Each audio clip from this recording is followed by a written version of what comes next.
Canada's oil patch booked 3 consecutive years of hefty losses after the oil prices crash in 2014.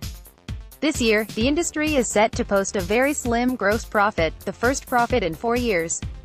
Despite the expectation that the tide is finally turning for Canada's oil producers, significant challenges remain, with constrained pipeline capacity and limited capability to expand export markets, the biggest of them all, the Conference Board of Canada said in a report last week. The industry will have its winners and laggards this year, analysts say, but as a whole, it will be a very long and very slow recovery of revenues for the Canadian oil patch, the Conference Board of Canada reckons.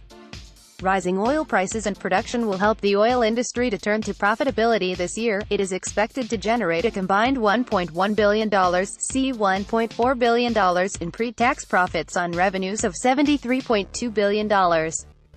$92 billion. In the past 3 years, Canada's oil patch booked a cumulative loss of $25.5 billion, $32 billion, due to the oil price crash that crippled producers' revenues, Financial Post's Jeffrey Morgan writes. Revenues at Canadian oil firms are not expected to reach the record $92.3 billion, $116 billion, booked in 2014 until 2021, when revenues are seen at $94.7 billion, $119 billion.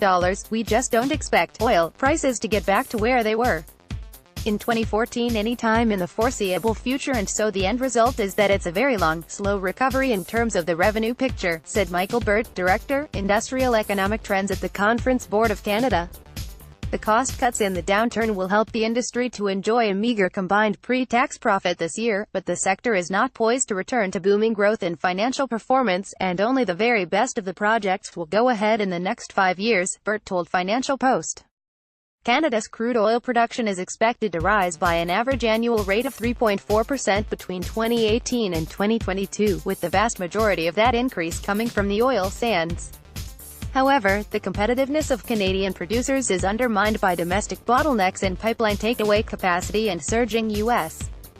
shale production, the Conference Board said. As pipeline capacity in Western Canada cannot keep up with the growing production, more oil has to be shipped by rail at a higher cost.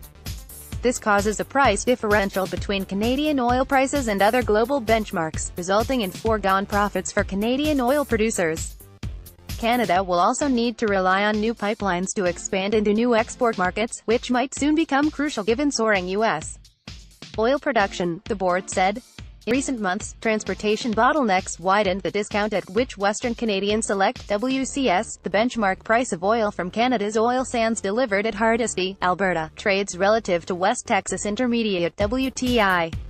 Some Canadian producers have started to actively market non-core assets, trying to dispose of heavy oil portfolios that they can't monetize efficiently. Others have slowed down production in response to increased market access constraints.